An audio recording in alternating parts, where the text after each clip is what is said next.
Welcome to Type C Tech Reviews. Today we're going to be unboxing the Dell G3223Q. If at any point during the video you want to check out this exact same monitor, there's Amazon links below for the US, UK, Canada, and international links, but let's get inside of this monitor.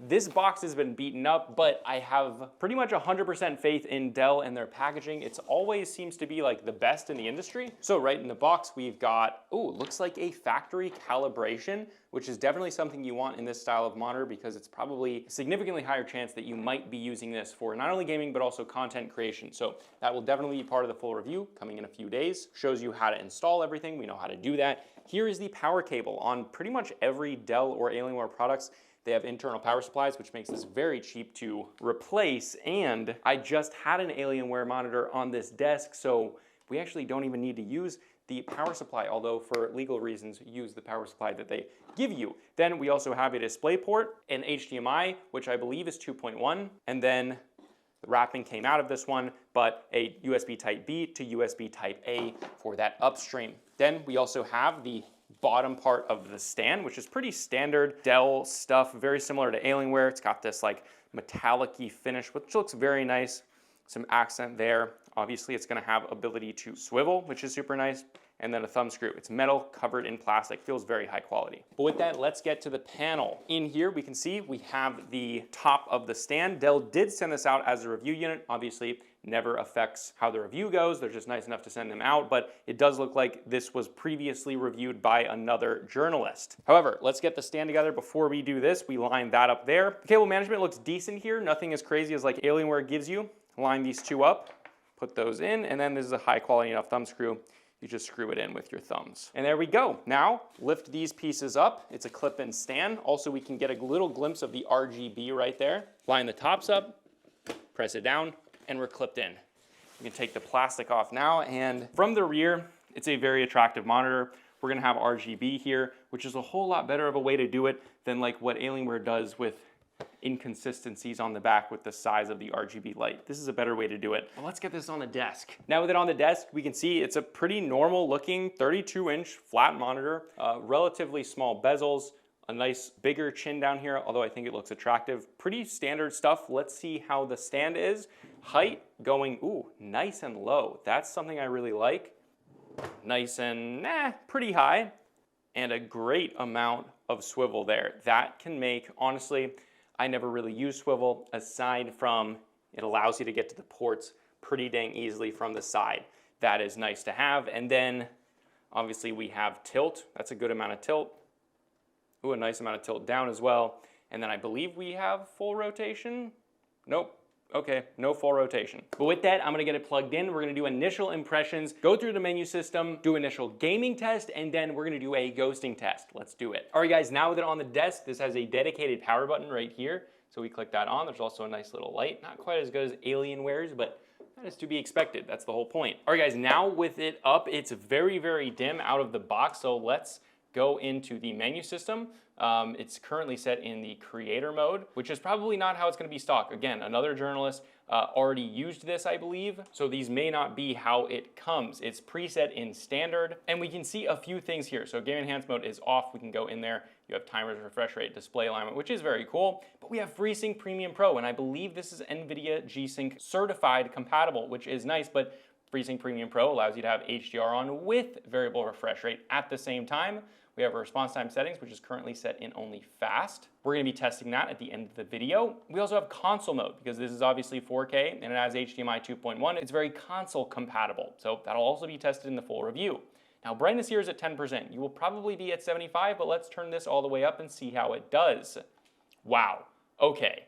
That is very, very bright. This may be quite a bit brighter than the LG that I just reviewed, which is also 4K, 32 inches, and very, very similar overall. That is super vibrant. This also covers 95% of the DCI-P3 color space. So mixing that with, they give you a color calibration report, it could be a very good monitor for both gaming and creative work, which is exciting. Then we have all of our inputs, display, we have our HDR here, which we have the display HDR 600 rating, game, movie, and desktop, and then we have just an off setting, picture-in-picture, picture-by-picture, which is nice to have.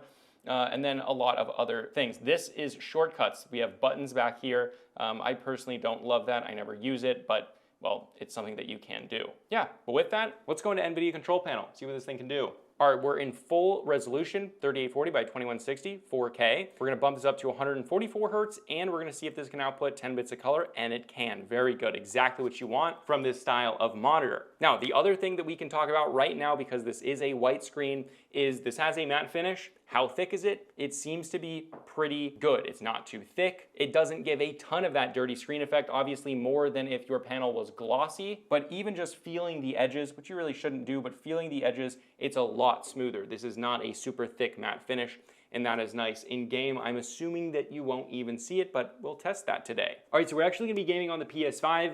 We had a storm last night, the internet went down, so we're currently using a hotspot, but we have to play an offline game. So we're gonna play some World War Z, but that'll still be a great test, not only for the monitor and how it games, but also for consoles. We do have it set in console mode, so everything should be green to green. All right, guys, immediately in game, the colors here are really quite impressive. Obviously, this is an IPS panel, as they should be, but 95% of the DCI-P3 color space, as well as the fact that I've played this game in this map quite a bit, all the colors look very accurate. The white balance just visually looks very good. That is a good sign. Obviously, we're also getting full 120 hertz at 4K, which is super nice. And obviously, as expected, the input lag here for consoles obviously is great. Really no noticeable lag. But obviously, this is no testing. This is just initial impressions. However, the colors, the vibrancy in game, it's exactly what I expected with the matte finish. It looks great, really no issues at all here. You really do not notice that it has a matte finish. Obviously, while a glossy finish would be a whole lot better and it would make it a little bit brighter and more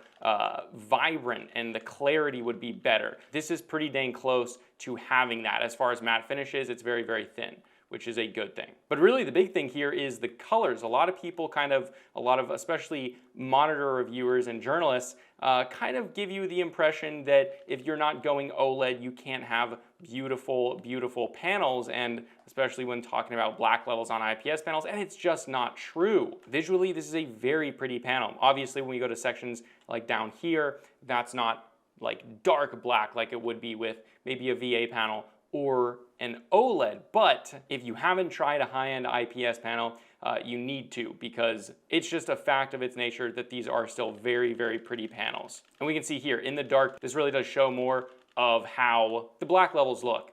And while you can see here, it's a little bit more blue. It's not quite dark like an IPS panel, which is absolutely stunning when you have it, but you know, it's not a deal breaker. But yeah, overall, absolutely no issues so far. The matte finish looks good. The brightness is great. Like, the brightness is absolutely fantastic here. I would say visually, this looks like 500 nits or more in these areas. This is super bright. This is super bright. It looks great. It's a very, very vibrant looking panel. This is what I absolutely love about these higher end IPS panels. And for honestly, what you're getting here, it's not a whole lot of money. Really, the only thing you're compromising on, this is if all the tests work, but if you're getting it for this price, really the only thing you're being compromised on is black levels, because you're getting reliability of the IPS panels. I'm a big fan of IPS panels, especially if you want a nice monitor, but maybe you want that monitor to last you 7, 8, 9, 10 years. You can do that with IPS panels. You really can't do that with many other panels. But with that, let's test out the ghosting. In-game seemed like the ghosting was great, but obviously we're on console, so it's not gonna be as good as testing it on PC. So let's see how the ghosting is. All right, guys, and with here on the screen, this is exactly what I expected. Very, very minimal ghosting. There is a slight trail, but really this is good enough to have a full pass in my book. This is extremely low, but we're still in the slowest response time setting, so let's see if they over boosted these or if they did a good job. We're in fast, let's go to super fast, and there is overshoot. And in extreme, the overshoot changes.